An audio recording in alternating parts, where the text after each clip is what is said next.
You're listening to the Precision Shooting Podcast, discussing all aspects of precision and long-range rifle shooting. This episode is brought to you by Impact Dynamics. And now, over to your hosts. Well, hello and welcome to the Precision Shooting Podcast. This is episode 135 and I'm Bronte. And joining me tonight, we have had some recent staffing changes as alluded to in our last episode. Joining me tonight is Rusty. How are we, Rusty? I'm good. I'm just in shock.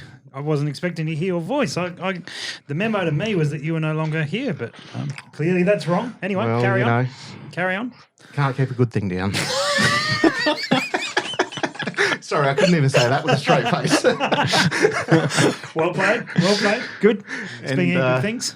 To my left, how are we tonight, Andy? I'm good. It's good to hear your voice again. It's just good to be back. Puts me to sleep. Oh, the nice tones, dulcet tones. Yeah, that's right. Let's pump those bass up a little bit. Yeah. Good. Barry White. I'm out of Barry White buttons. I'm sorry, man. Oh. Well, how you going, ladies?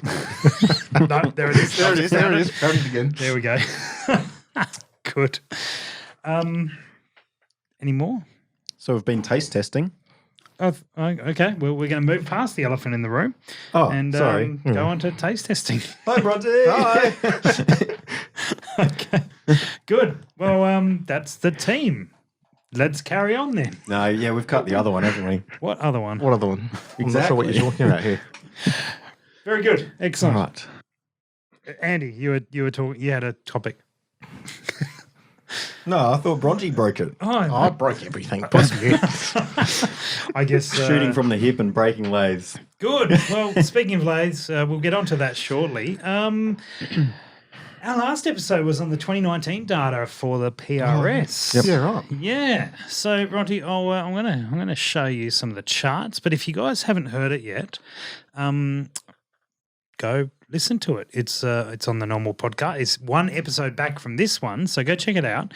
And also, if you are on YouTube, it is on there. And on the YouTube version, there are all the graphs of what happened, in terms of being able to see the percentages of all the details that we talk about. I mean, we do an amazing job, of course, Andy, and we covered things off very well. Second year running, we're obviously amazing at it. But in case you got confused by us using words, which is highly likely, we also put all the graphs in that YouTube video. And we also, because we're extra prepared, all the graphs are on the Impact Dynamics webpage as well, under the Precision Shooting Podcast section. So no big surprises, Bronte. I mean, we're not going to spend the next 20 minutes recapping for you because you could just go. Thanks, guys. But yeah, Creedmoor is 6.5 Creedmoor on the top there. Yep. The tickers on the top for the actions. We'll just go through some of the dominant ones. They're dominated for action model. Highest, I think, for aftermarket was, what was aftermarket? Highest? Defiance? Yep.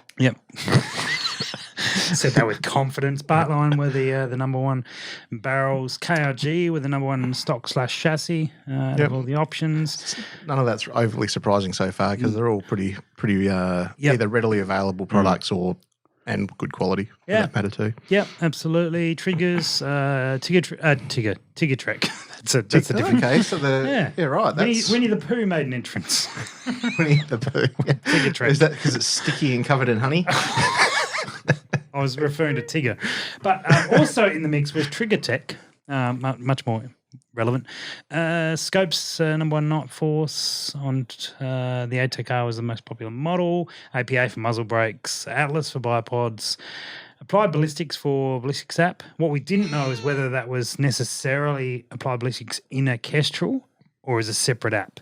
We had Kestrel data as well, but some guys may have chosen Applied Ballistics, meaning it was in a Kestrel. So maybe a little inconclusive. Number one projectile was Hornady, and that's a zip file of all the images. So there you go. That was a much quicker wrap up. Yeah, why don't we just release that? In fact, we should just release this as an episode, move on to episode number 136. Or not. Okay. No, we can stay on that. Anyway, good. Any thoughts, any burning questions that you've got about that data? If there was, I really wonder where this particular item came, and then we can go delving into it. My question was more going to be along the lines of who brings in Bartlett barrels, because they seem to be popular at the moment. Yeah, because obviously, locally Kriegers and Swan barrels and all that sort of thing are pretty readily available, but the Bartlands, obviously a very good barrel. No question of that. But I had the same thought. I thought, just from hearing lots about Swan and Proof and all that sort of stuff. Yeah. So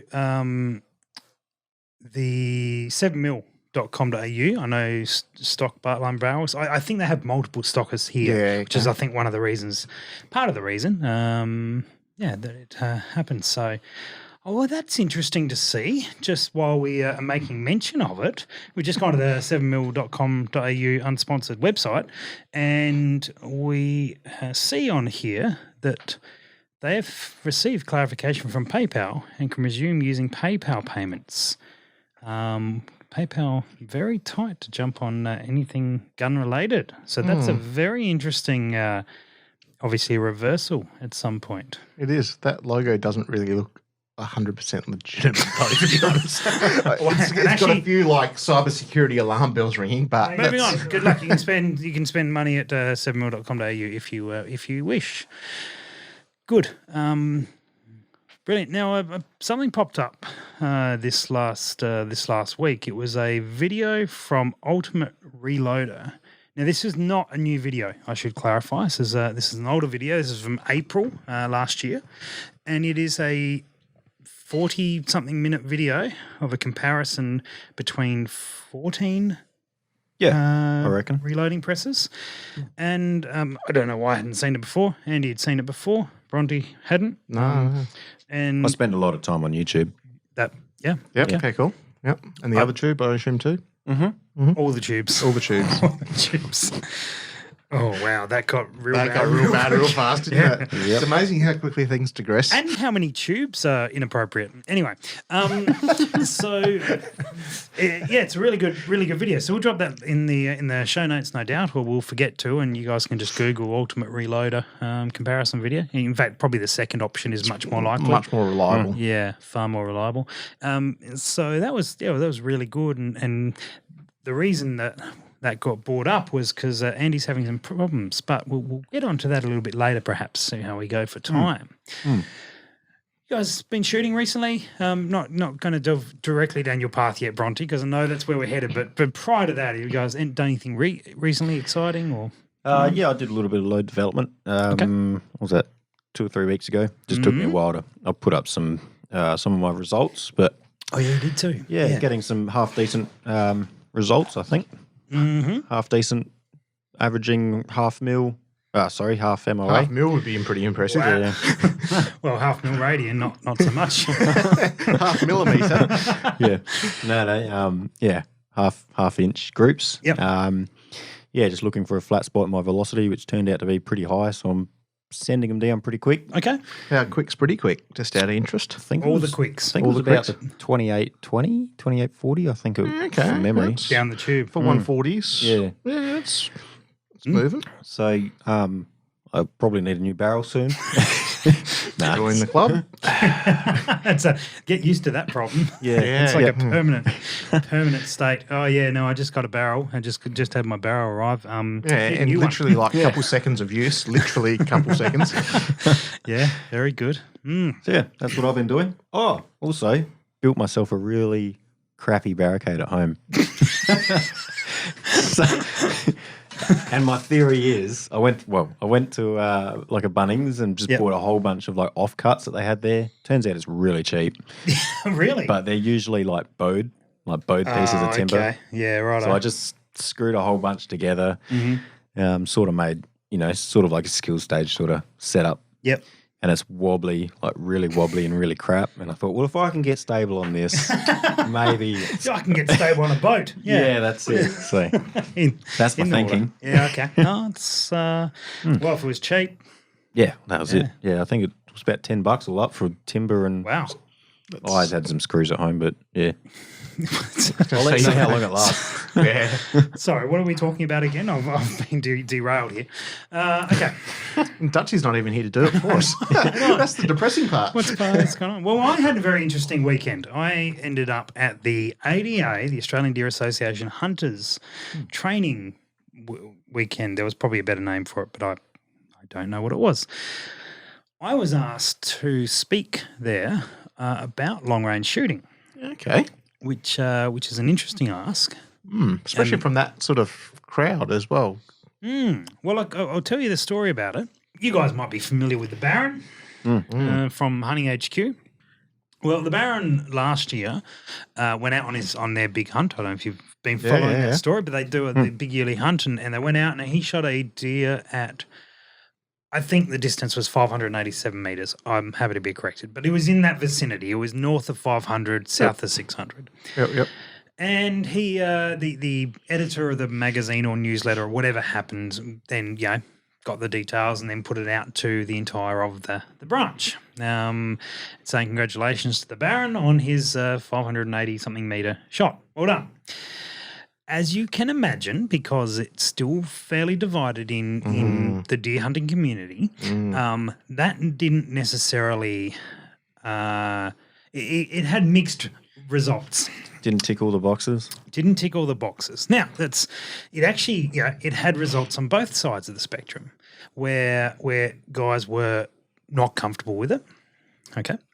And then you had guys who felt empowered by it without knowing what he did to get to that point, how good a shooter he can actually be, and the equipment and all these things that he did. So you actually had sort of polarizing viewpoints, which is not uncommon, I guess, this day and age. And to be fair, the guys who are not comfortable with it, often it's a lack of knowledge that they haven't got this perspective on it or whatever it is. So you can imagine when I get a phone call and they're like, "Oh, can you come and speak about like long range shooting at a deer hunting weekend?" And I'm like, this could go. This could go anyway. But all right, well, the joy is I can rock up, do my talk and leave.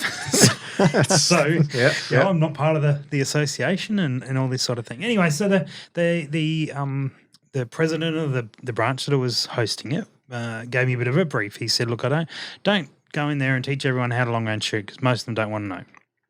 But for those who do, and for those who are unsure about it, like to try and strike a balance of if you are going to do it, make sure you know these things, and if you're a bit against it, perhaps take these things into consideration as to how it can be done really safely." Yeah, exactly. And I'm sure many of the guys listening to this podcast and the guys in this room, if we're hitting a relatively small plate at 500 metres consistently every time, and then knowing when not to take that shot, we would think it would be fine to take a deer as long as you are heightened to, I'm not going to take the shot, or I am going to take the shot.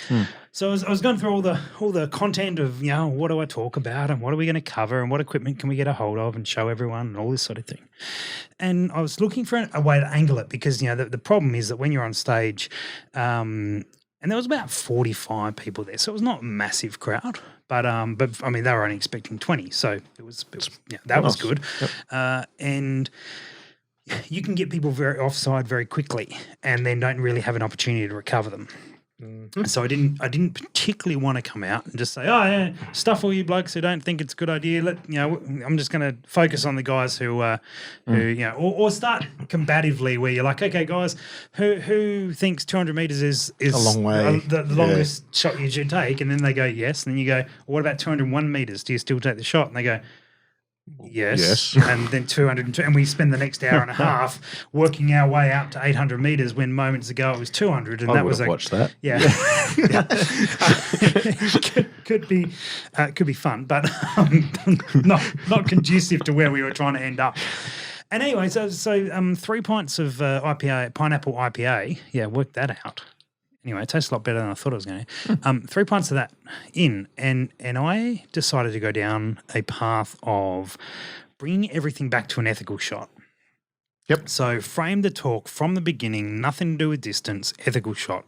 ran some scenarios with the guys in the room. You see a deer pop up and you're 80 meters away and this and this and this. What do you have to satisfy in yourself to ensure that that's an ethical shot? Because we can all know or assume or have heard stories when people have shot at 80 meters on something and gone, that didn't work. That is not an ethical shot. You did not think that one through.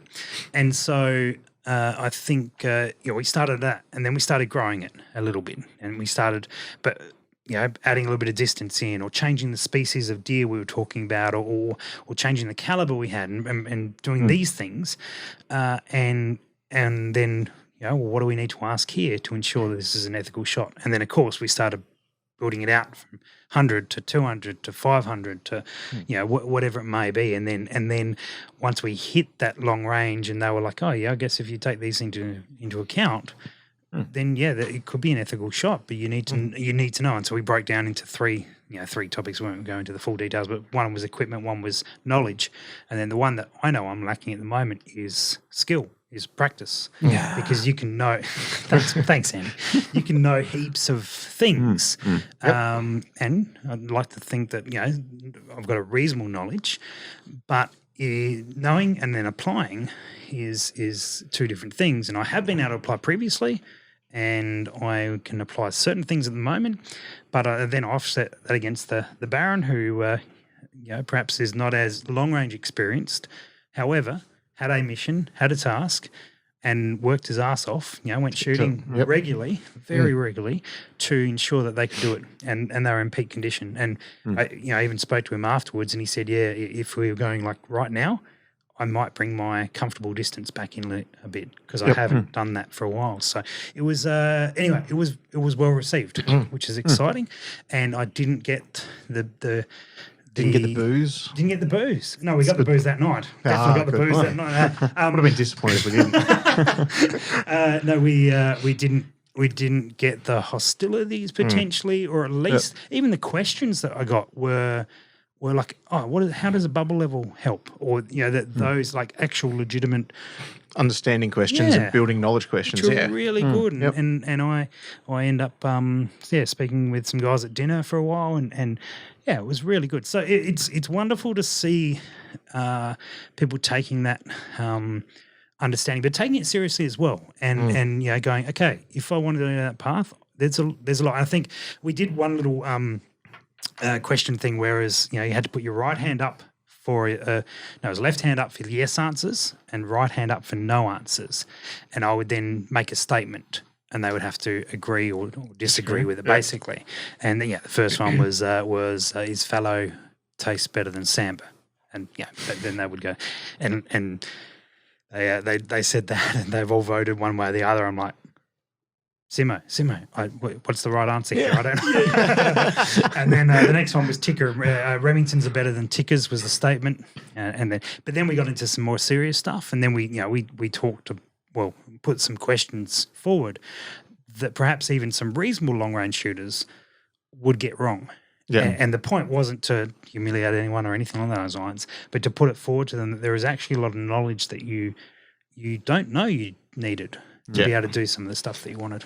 You don't know what you don't know. And that's the trip that a lot of people stumble on, is that they didn't realise that they needed to know about the fact that when there's a hill there and a valley there, you can get an updraft here. Well, that doesn't make sense.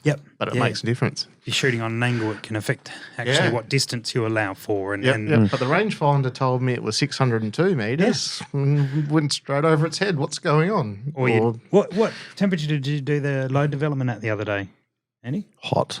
Okay. Yeah. So how do you reckon you're going to go when it's cold? Yeah. Oh, just go a bit slower. That's all right.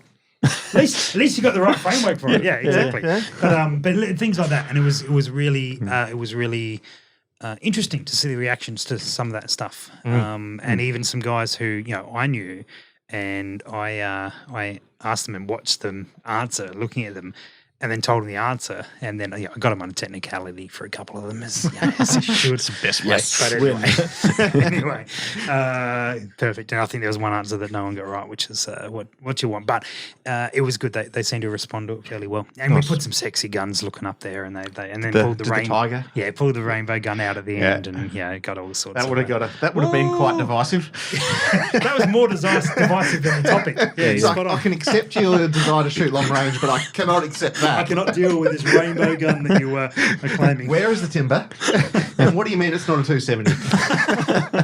Anyway, it was good. So shout out to the guys at ADA. That was really fun to hang out with them, and then we went on and had a good time. Yeah, really good time. So wonderful. Well, about a week ago, I think we put up some photos that Bronte had sent me because he couldn't make the last episode because Dutchy cut him because the real deal is that those two aren't talking. That's really the problem that we've got at the moment. So you'll probably find, listeners, that we're going to alternate a little bit. So this is the Bronte episode, and then the next one's going to be a Dutchy episode. And we're working in the background to try and mediate for reconciliation. It's tough being in the middle, isn't it? Well, that's why we did the one last week with the equipment was meant to be all four of us, and that it blew up. Yeah. Yeah, it's just they both arrived, and anyway, we recovered a pretty average situation. But the point being that what are we talking about again?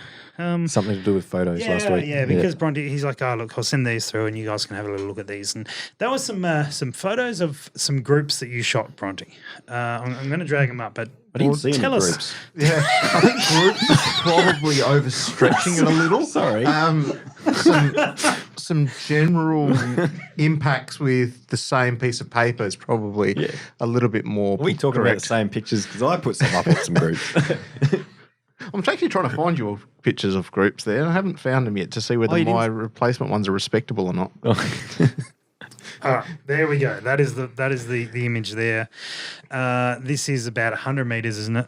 Oh, Bronte? 90 something. Pretty damn close to 100. Close Yeah, enough. you should have said as close as makes no difference. You should have said 1,500. 1,500. Yeah, I would be pretty happy at that point. Yeah. Even 1,000 meters, they would be acceptable groups. Because even at like 500, I'd be stoked. And there was all sorts of comments. We put it up knowing that we probably weren't going to get anything useful. And actually, surprisingly though, there was a couple of good. There was actually one that is actually surprisingly accurate as well. Okay, so what was this shot with, Bronte? That was shot with my 6.5 Super LR. Okay. Yeah. So I'm feeling nervous about even saying shot, really. It's just the projectiles were lobbed in that general direction. You're aiming at I wasted powder. 1, 2, 3, 4. They're about like 4 or 5 shot groups because I kind of like, well, this is pretty horrible. I'm going to start again. So what about an inch a shot then? Yeah, about that. Yeah. About an inch a shot. All right, so not great groups, and obviously we've seen you shoot, Bronte. You can shoot a lot better than that. So, I'll pretend to at least. And I did put in there that you shot extremely well with another rifle, so it's unlikely to be all the shooter. I allowed for a little bit of. I'm the first to admit, in all seriousness, I'm, as you talked about before about being rusty, and in the other sense of the word, not having done much shooting, my amount of shooting in the last 6 months is massively diminished. Yeah, sure. But not that far. No, not that bad. So we put up. I put up there scope, ammo, rifle, or something else. What do you think? And we had all sorts of. Someone said that your Bronte's shooting has really improved. Someone asked if you were shooting his shotgun. Who's Bronte? Someone said who's Bronte. Sean said who's Bronte. We got some people who actually were attempting to help, which was really good of them. So the vertical stringing generally is attributed to bedding or contact on the barrel. Not too far. Okay. Don't ruin the surprise yet. Warmish. Someone suggested inconsistent eye relief between shots or inconsistent bottom breath before trigger press. Nah. Look, these are, I'd like to say that they are things that you definitely can improve, like generally people can improve on, and they will cause problems. Not that much problem, though. Generally, what those will do was grab a reasonably good group and tighten it up. That's good advice, but not in this scenario. Yeah, that's sort of like, trying to go from half-inch group to quarters quarter inch or totally agree with what he's saying, but that's not what's caused that. Complete truth in what you're saying, Gareth. Spot on. Not free floating, so perhaps maybe that's got something to do with that. Compound bow. That's probably pretty accurate. Okay. based on the dots on the page. Yeah, that's at 100 metres with a compound bow, I'd be comfortable. That'd be good. You might be able to do better than that. Scott McMillan throwing other people under the bus. Sounds right. Good. Travis said, was he shooting with both eyes closed? I've found opening one eye significantly improves my group size. Not going to disagree with you, Travi. I did reply saying there was never going to be useful suggestions. And Butters was as something loose. As useful as possible. All right. So I thought you might have been shooting from the hip. That would have been all right. In all fairness, if that was from the hip, I'd actually be reasonably happy with that sort of group. Yeah. Yeah. Like even with like a red dot laser, I'd be pretty happy with that sort of group. Yeah. All right. So what happened, mate? What happened? What led to this, and have you been able to resolve it, or the question's still out there? Do you need a drink first? Nah, it's pretty well solved now, and it's often the simplest. Way to ruin the ending. Yeah. Spoiler alert. Spoiler alert. It's normally the simplest thing that screws you over. In this case, it was a bit of a compound of a couple issues that all led to it, but probably the major one was the action screw at the front was about half a turn loose.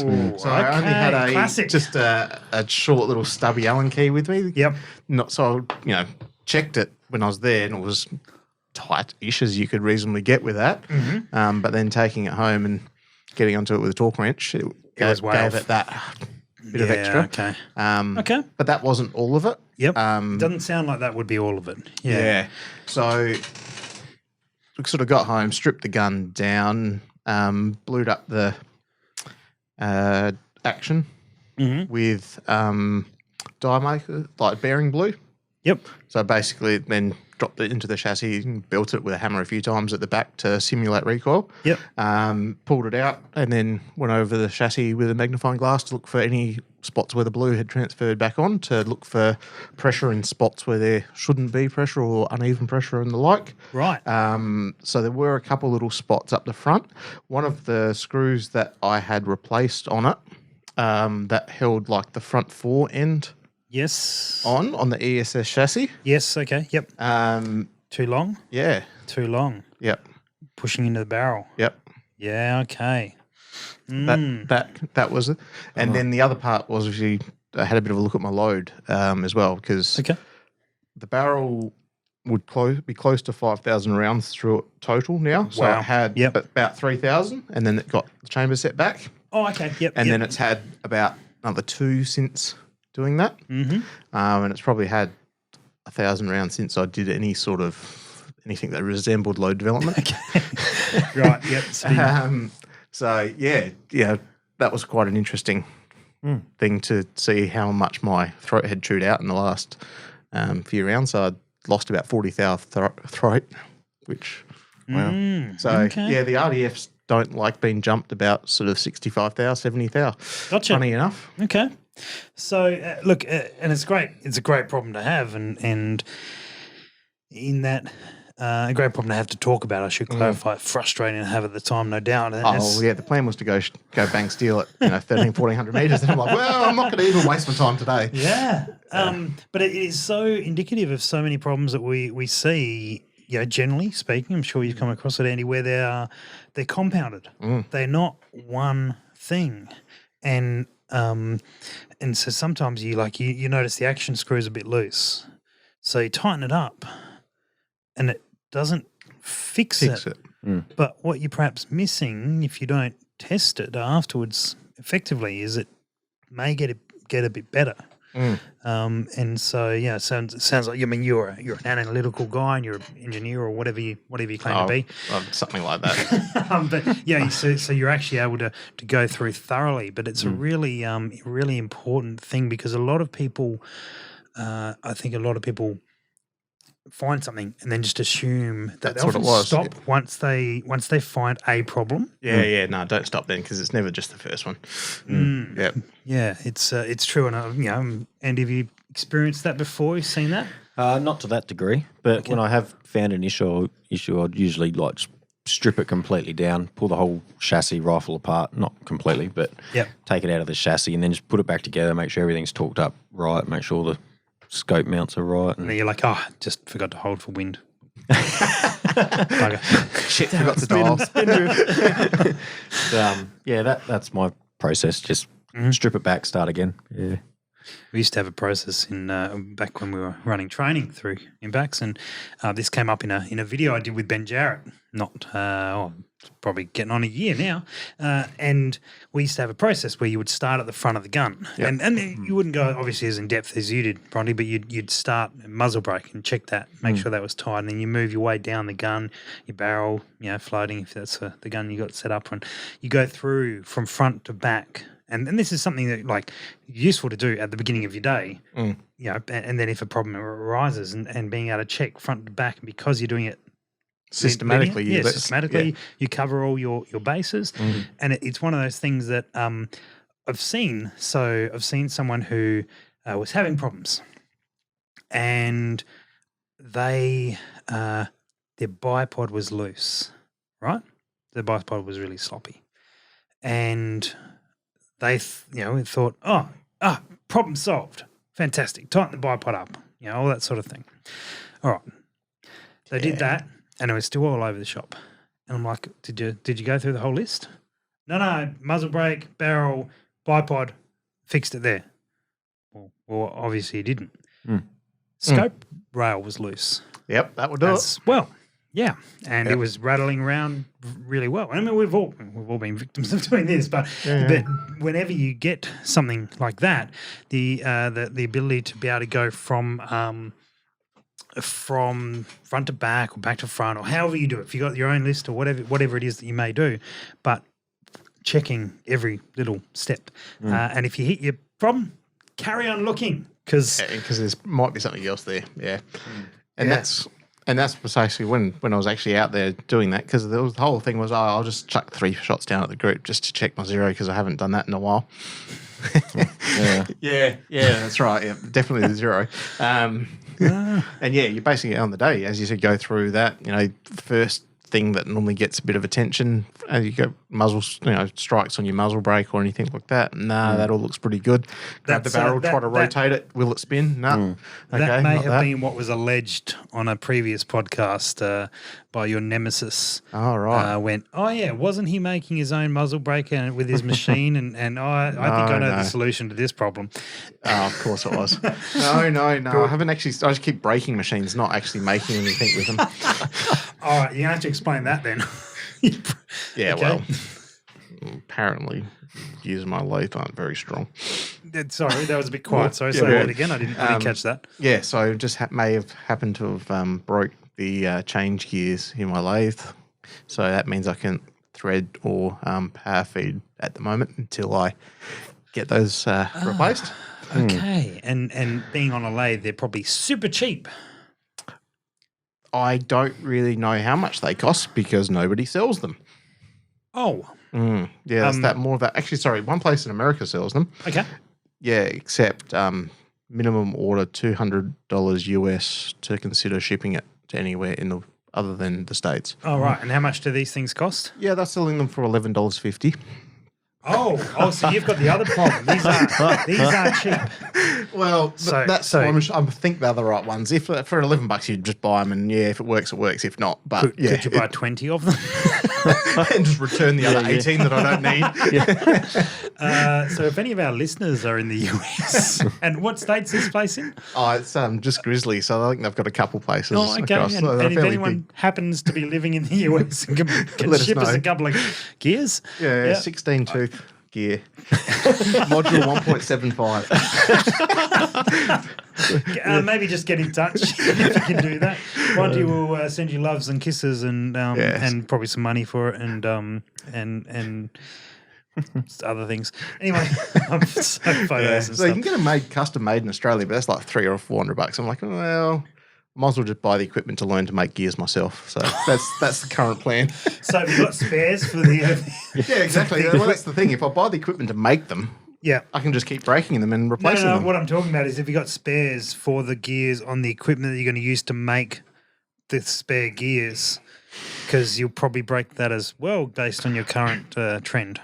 Yeah, I'm noticing a trend. Yeah. Oh, I need to make something. I don't know. I'll just buy the machine that makes it. Yeah. And then Correct. Yeah, well, yes. now I've broken that machine. I can just make the part for that machine. He's going to own an iron ore mine soon. It's like, I could buy some of the steel, but I could just get a smelter or something and just refine it myself. Just get a refinery. We'll just go with that, and then I haven't got any iron ore.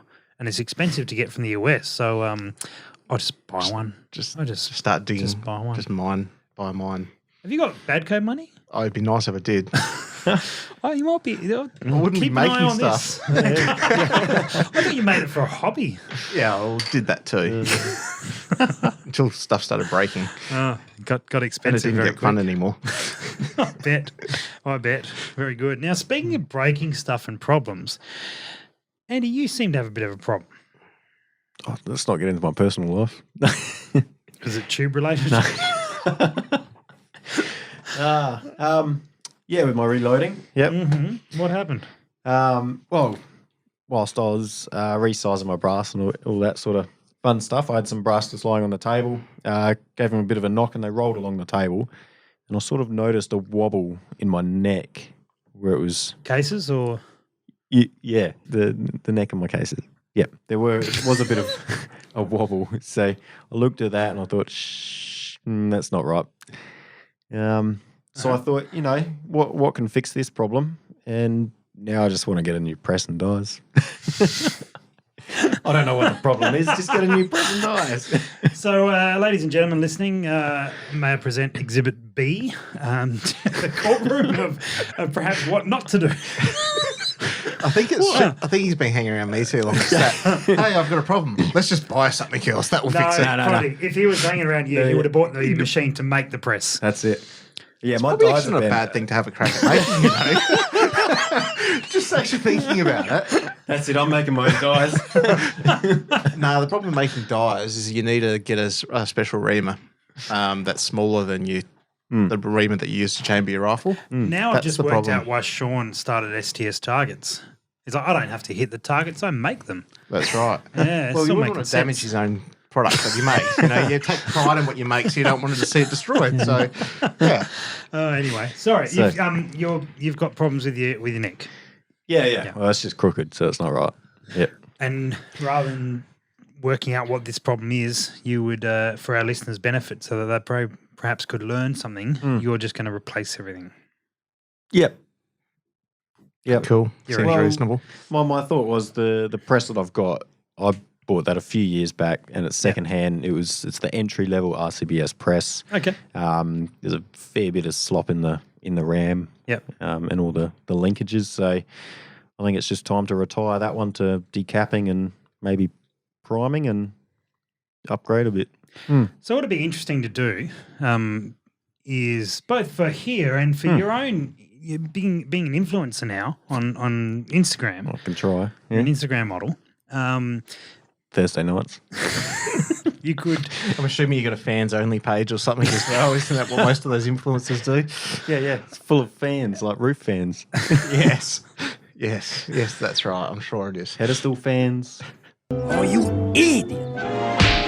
Could you, once you've got your problem solved, and if it does solve the problem, which would be interesting to see, start playing around. Like go back to your old dies and put that in and see where this problem lies. Because it's one thing to remove the problem from existence. Yep. It's another thing to actually work out why it was happening. Yep. Not going to stop you from buying new gear because you've justified it enough, which is fine if it's an opportunity to upgrade. But you haven't learned anything apart from spending money. So possibly, with the new press, try the original dies in a new press and try new dies in the old press and see what happens. Yeah. See which way that would go and report back on that, because that would be interesting to see if either of those would solve that or whether you just tighten something up on your current setup and resolved everything. But, like you'd remove the priority of having to do it, thinking got comps coming up and all this sort of thing. And then, what'd be funny is if you end up with a new press and new dies. And had the same issue. Wobbly, And either it's still wobbly or you start doing worse. Yeah. So just out of interest, have you, so when you noticed it on a empty case, did you also notice it on a fully loaded round? Have you tested, measured the concentricity of your ammo? No. Not on that. So I think this is something that's happened recently. What do you mean recently? Well, in this morning. Yeah, okay. In this last batch of rounds I've resized, I hadn't noticed it previously, but the only way I noticed it was by accidentally knocking the cases over and it rolling across the table. Yeah, I think so. It could have been a problem that's been there for a while. You have given us a perfect example of what we're talking about before, where you've just kind of gone, oh, that's a problem, although you're not entirely sure it is because the gun's been shooting. Yeah, been shooting it's fairly been well. shooting all right. And you don't know what happens if you actually resize those and bring them back aligned, whether or not they are aligned. So the cases you knocked over, they had just been resized? Yes. Or? Yeah. Oh, they had been resized. So They had been Okay, resized. I missed that bit. I did grab fired cases, and they were straight. Yeah, They because that's looked going to good. be the other question with the action. Barrels on square to your action. Yeah. Okay. So fired cases looked good. And did you say that, and I haven't been listening, or we just No, I actually didn't. No, Couldn't I say didn't say that that bit. Okay. No. Yeah. So he's hiding So- information correct. from So our listeners. I think it's Concealing purely the resizing step that's canting them. Gotcha.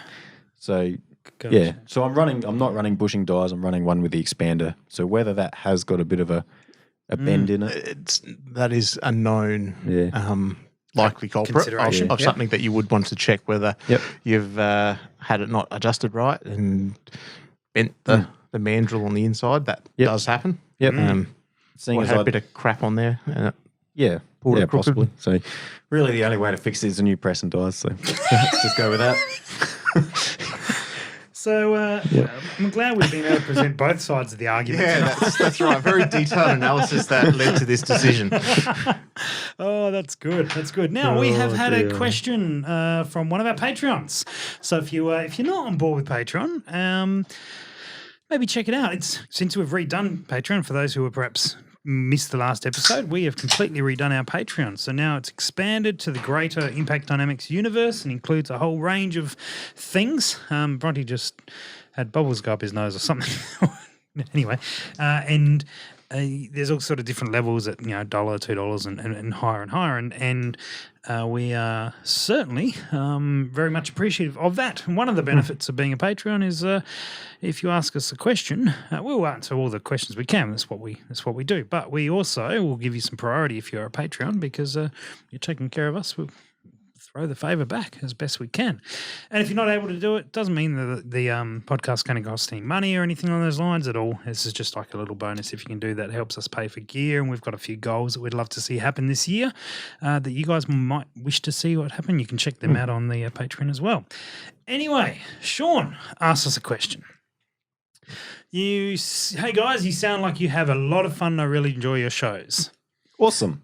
We do. Thank you. Thanks. It's not a question. Statement. Oh, no, there's more. There's more. Hands up for left hand for yes, right hand for no on that statement. Which one's my left and right again? Because I'm just thinking in the camera it's going to be it's just gonna be reversed. Yeah, that one. Put both hands up in there, and there's a fan of ours. When reloading, will different twist rates have anything to do with higher pressures? I've recently changed a barrel from a 1 in 12 to a 1 in 9 twist in 2 to 3. I've also fired some factory ammo for the brass and punched holes in the primers. Cheers. That's an interesting question. Let's go to the engineer, eh? So there's a couple questions that you would ask in response to that. Mm-hmm. Obviously, the first one is it the same Ammo? That's question number one. Yep. Secondly, have you had this issue before? Yep. Third one would be, have you touched the action when it was rechambered? Is this the same action? And if so, is this a rebarrel job? Yeah. Yeah. And because I guess punching primers, there's a couple things that cause it. Pressure is definitely one of them. Yep. As silly as it sounds, getting a flat spot on the end of your firing pin will punch primers like they're going out of fashion. It doesn't take much of a flat spot either. If someone's tweaked your action and adjusted the firing pin protrusion, your favourite topic? Yep. Okay. Field gunsmithing, adjusting firing pin protrusion at the range. So there's a fair few things. Very difficult word to say after a few rums, by the way. Protrusion. I was actually really proud of my effort on that front. It sort of got like most of the word out, and it sounded somewhat like it. So I think that's you've done well. I'm proud of that. I should get a gold star for that one. Yeah, it's probably about fair actually. Good. So yeah, before we got slightly sidetracked, punching holes in primers. So there's multiple reasons it could have. Plenty of things happened. can cause that, but. To go back to the question, will a fast twist, all other things being equal, have slightly higher chamber pressures? The answer is yes, it would, because you're ultimately doing more work on that projectile. Yes, to get it up to speed. That thing, instead of going out of the muzzle at 25 or 50,000 RPM or whatever it is. I have to do the maths and work it back, whatever. But it's probably more like 250,000 RPM. You're now going out at a faster speed, twist rate, faster RPM, which means you've had to put more energy in that direction into it. So you ultimately can't beat physics. So you... I think hold my beer. Yeah, let's watch this. You can try. And that's what I'm planning on doing. The good part is they will actually give you a medal. Nobel Prize Committee will give you a medal if you can break one of the rules of physics. Is that a Darwin Award? No, like legitimately a medal with shitloads of money. If you can break the laws of physics as we understand that, they will reward you. Right, well, see you guys, I'm off. I've got some money to go and win. So basically, to do that, the force that's acting on a projectile to get it to move is essentially a pressure times the area equals force. So you've essentially got more of a friction and more surface area that it's trying to spin up. No, not so much. It's doing more work to. So more of the energy is going into getting it to spin. So that's where there's actually a really interesting thing when I was looking quite a while back about a dude who was trying to get some crazy velocities out of, I think it was a 7 mil something, with like 200 grain or 195s, and he was couldn't believe it. He got like 36,000 feet per second. He was like, just what the hell was going on here? This is ridiculously fast. But couldn't hit the broadside of a barn. And it turned out that there was a bit of a snafu when they come to the barrel. And instead of being like a 1 in 8 twist or something, it was like a 1 in 36 twist. So it had was basically a smoothbore musket. And he got crazy high velocities before he hit pressure. But obviously the bullet wasn't stabilising and all the rest. So, yeah, faster twist will result in higher pressures, generally speaking. I'm somewhat confused. I'm back. I think I've done it. I reckon I have broken gravity. You've broken gravity? Yeah, I've just got a little experiment here. Let me give it a go. I'll be back. I'll give it to him. I'm not actually going to try to explain that one. I think... No, that was a good example of gravity, wasn't it? I've got a little bit of work to do. All right, yeah, I'll come back to it. Another couple $100 million in funding and a few more years of research, and you should be on top of it. Have I mentioned Patreon yet? In my quest to get a Nobel Prize. Yeah. So Andrew, if you're listening. So yes. Other Andrew. Yeah. I'm working towards the Nobel Prize. Yeah. Very good. Very good. Yeah, basically, to answer this question, yeah, absolutely. A faster twist barrel will generally come at higher pressure for all other things being equal. So quite possibly that could be it, but I wouldn't necessarily stop at that being it's all because of this. I'd look a bit further to see if there's something else that's contributing. So start at the front of the barrel, work your way back, one thing at a time. Could be a loose bipod. Well, I'd probably start at the chamber end, personally. You can't. Handy little method, guys. That would work too. Yeah, absolutely. No, gravity still It works. still works, doesn't it? I'm trying. Yeah. Anyway, I'll come up. You haven't got the geometry right on that pyramid. You got to adjust the pyramid path. All right, I'm working on it. I know a way I can. No, that's not pyramid. I know how to sorry. do it. You know what they say? What goes up must come down. Yeah. You just get like one of those sticky hand things or sticky something. You just throw it up. It'll stick to the roof and it won't come down. You just got to ignore the other types of physics of like surface tension and sticky and all that sort of crap. But Yeah, let's progress this conversation forwards. So, I know some things. I was actually legitimately trying to break gravity, and old mate here is like, "Oh, let's throw a pancake on the roof." Yeah, good job. Yeah, good good work. job. Yep. Fantastic. Why do I sound so stupid? Speaking of stupid, you made a stupid bet the other week, and we just need to touch on it again. The run and gun is coming up. So Yeah. if you are in Adelaide, South Australia, or anywhere nearby, or you can get here on the 7th of March. Sure. 7th of March. The run and gun is a match at the SSAA Practical Shooting Range, Practical Shooting SA, which is our local club. And there is a one-day match on there with a little bit more movement in it, and we would love for you to come and shoot with us if you can get there at all. It's about $80. There's some cash prizes, there's dinner and lunch and other bits and pieces.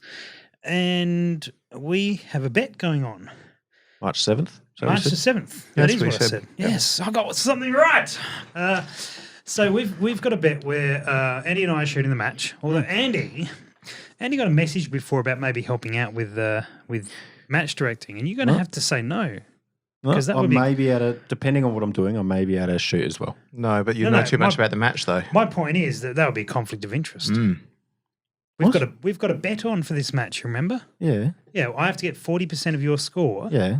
Yeah. We just agreed to that. Perfect. I get 40% of your score, and then whomever. I don't remember agreeing to that.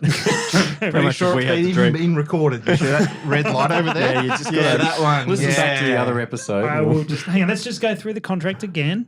Yeah, I have to get 40% of your score. Yeah.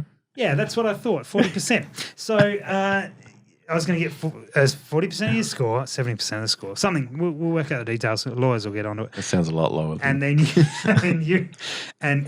I manage to do that, then you pay for my ammo for the next match. Yep. And if you manage to do it, then I pay for your ammo for the next match. Club match, just to clarify, club match, rimfire. If you win, it's rimfire. If I win, it's a 50 cal match. And I was going to say it's either going to be the 338 or the 50 cal. Yeah. Or, actually, probably. I'm off to Mildura. Hey, I didn't say which club. You could be really sneaky and just make it like a. I could be. I just wrangled down to 40%. Yeah, I could be a bit sneaky. Yeah, but I'm saying, get him to import you the factory Gay Tiger ammo from one of the small boutique manufacturers in the and States. while he's there, throw in a few little gears in the package. Yeah, well, While you'd you're- have space. I see where this is going. Yeah, cool. I was thinking you get the extra brass. Sure, the brass. That's that's right. right. So I'll be the drug mule to the States. We're not paying for you to go to States. Damn it. Anyway, that was happening. So you can't be involved in a match directing point of view. Not directing, just helping. No, So if I'm... designing stages. Nah, I don't think I'd be doing that. Maybe helping with breakdowns during the match. Like target failures during the match. Oh, okay. Oh, that's all right. So depending on... So you can go out there and test the wind. Oh, I get it. Oh, the target I'm about to shoot's just broken. I better go and fix it. Oh, that one's looking a little bit dull. I better touch the paint up on that one. All right, we're going to have to be. Oh. I'm now volunteering to help fix targets with you. And by fix, I mean annoy you while I watch you fix. that's it. Or if you're a listener, which I guess you can't be a non-listener and hear this bit, can you? Anyway, we'll Correct. sort out the logic later. Check with the engineer. What if you're deaf but you still listen? Sorry. What? And I'll live stream our target repairs. Anyway, that's where I was headed. Yeah. Point being that we would love to have some other guys in our squad jeering Andy, harassing Andy while he's shooting. Yeah, this sounds fun. Just so we can bring it down so that 40% is likely for me to be able to get close to. What's really good is I love it when people film me from about 4 meters away. That's 4? Yeah. Okay. Yeah. Oh, all right. 4 meters. 4. Yeah. 4 cameras. You said 4. You can have love it 4 when cameras. Four people film 4 you from cameras a meter each. away. No, That's 4 what you meters. said? 4 cameras. 4 meters. 4 cameras a meter away. Yeah, that's what I thought you said. Yep. Yep. I love it when you can fix things in post. Edit them the way you want them to sound. That's right. He just has to say those awesome keywords and then just shuffle those around. 44 people at point 1 meter. Yeah. Can you just say point for a second? Not my words. I love it when 4 cameras film me from meters away. We would love to see some guys there. So if Yeah. you can get down on the 7th of March, that would be good fun. Fantastic. Get into it. Should be good fun. I hope so. Anyway, that's I reckon that's about it. We're about done there. Gentlemen, thanks for coming in. Well, I guess that's the end of Dutchy. Yeah. Sad to see him go. Thanks for listening to the Precision Shooting Podcast. To continue the discussion, check out our Facebook page. And for more information, head to our website, www.precisionshootingpodcast.com.au. This episode was brought to you by Impact Dynamics.